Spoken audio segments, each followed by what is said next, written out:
নমস্কার বন্ধুরা, আমি পিউ। সকলকে স্বাগত জানিয়ে আজকে একটা ব্লাউজের ভিডিওর মাধ্যমেই আজকের ভিডিওটা শুরু করছি। তো আজকে এখানে পুরো ব্লাউজের সেলাইয়ের ভিডিওটাই আমি দেখাবো।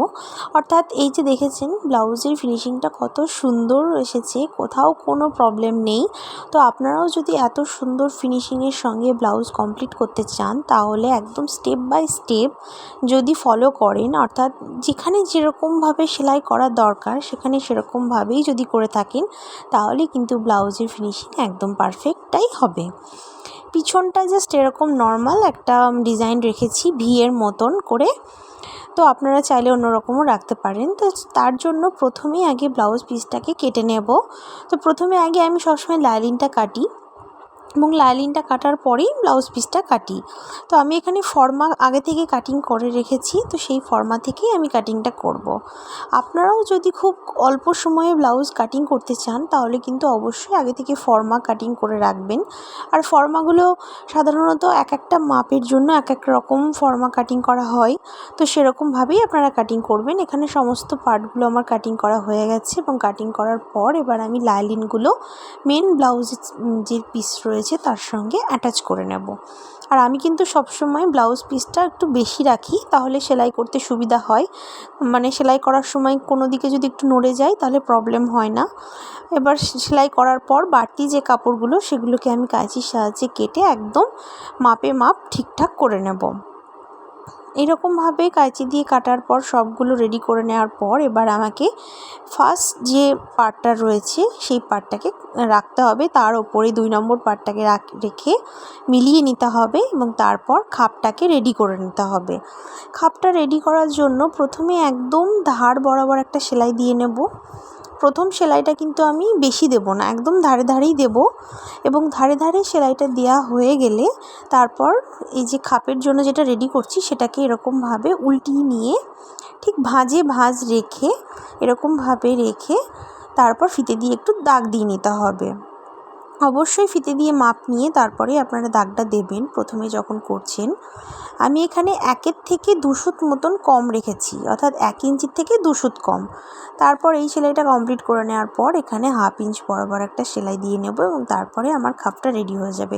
দেখুন বন্ধুরা, কত সুন্দর একদম পারফেক্ট একটা খাপ রেডি করে নিয়েছি। সেম একই রকমভাবে আর একটা যে খাপ রয়েছে সেটিকেও আমি রেডি করে নিলাম এবং দেখে নিতে হবে যে মিডিলের যে ভাঁজের জায়গাটা রয়েছে সেটার মাপ এবং দূরত্ব একদম ঠিকঠাক আছে কি না। তারপর এবং 3 নম্বর যে পার্টটা রয়েছে সেই এস পার্টের সঙ্গে খাপটাকে এবার লাগিয়ে নেব। আর যখন আমি এই যে খাপটাকে লাগাবো তখন কিন্তু টেনে টেনে নিয়ে আসবো না, একদম একটির উপর আরেকটিকে রেখে স্মুথলি একদম নিয়ে চলে আসবো যাতে কোনো প্রবলেম না হয়। এরকমভাবে সেলাই করে নেওয়ার পর এটাকে রেডি করে নেব এবং তারপর বেল্টের যে পার্টটা রয়েছে সেটাকেও রেডি করে নেব। অবশ্যই টানাটানি করা যাবে না, আগেই বললাম। এবার এটা রেডি করে নেওয়ার পর এবার আমি বেল্টের পার্টটাকে রেডি করে নেব। বেল্টের পার্টটাকে অ্যাটাচ করে নেওয়ার পর এখানে পরপর 2টো চাপ সেলাই দিতে হয়। আর চাপ সেলাইটা এত সুন্দর করে দেওয়ার চেষ্টা করবেন যাতে দেখতে ভালো লাগে, কারণ এই চাপ সেলাইটাই ব্লাউজের সৌন্দর্যটাকে আরও দ্বিগুণ করে তোলে। এই পার্টটাকে রেডি করে নেওয়ার পর পাশের পার্টটিকেও আমি রেডি করে নেব। এরপর হুক এবং ঘাটির পটিটা আমি লাগিয়ে নেব। আর অবশ্যই একবার দেখে নিতে হবে পরপর 3টে মাপ ঠিকঠাক আছে কিনা। হুক এবং ঘাটির পটিটা আমি লাগিয়ে নিয়েছি। আর হুক এবং ঘাটির পটি কী করে লাগাতে হয় তার ভিডিও আমার চ্যানেলে অলরেডি আপলোড করা আছে, আপনারা চাইলে সেখানে গিয়েও দেখে নিতে পারেন। আর অবশ্যই হুক এবং ঘাটির পটি লাগানোর সময় কিন্তু খুব সাবধানে লাগাতে হবে, না হলে কিন্তু প্রবলেম হবে, কুঁচকিয়ে যাবে, যেটা দেখতে একদমই ভালো লাগবে না। এই পার্টটা কমপ্লিট করে নেওয়ার পর এবার আমি পিছনের পার্টটা কমপ্লিট করে নেব। পিছনের পার্টটা যেহেতু এরকম একটা সিম্পল ডিজাইন রেখেছি তার জন্য এরকম লাইনিংটাকে এরকম প্রথমে অ্যাটাচ করে নিয়ে কাঁচির সাহায্যে কাপড়টাকে কেটে নেব। তারপর এরকমভাবে ছোট ছোট করে কোণাগুলো এরকম কেটে দেব এবং তারপর উল্টিয়ে নিয়ে ঠিক লাইনিংয়ের ওপর দিয়ে ধারে ধারে একটা চাপ সেলাই দিয়ে নেব। চাপ সেলাইটা দেওয়া হয়ে গেলে তারপর একদম ভালো করে ভাঁজ করে নিয়ে ঠিক একদম মেন যে ব্লাউজের পিসটা রয়েছে সেই পিসের ওপর একদম ধার বরাবর আরও একটি সেলাই দিয়ে নেব। আর এই রকমভাবে সেলাই দিলে অবশ্যই খুব সুন্দর হয়, পেপার পেস্টিংয়েরও কোনো প্রয়োজন পড়ে না। এই সেলাইটা কমপ্লিট করে নেওয়ার পর একদম লাইনিংয়ের ওপর বেস করে পুরো চারিদিকে একটা সেলাই দিয়ে নেব।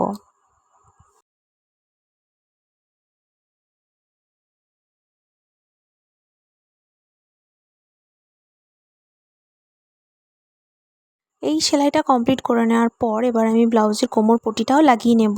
কোমর পট্টিটা লাগানো হয়ে গেলেই ব্লাউজের কাজ কমপ্লিট পিছন পার্টের। এবার আমি সামনের দিকে যে গলার পট্টিটা লাগাতে হয় সেটাকেও আমি লাগিয়ে নেব।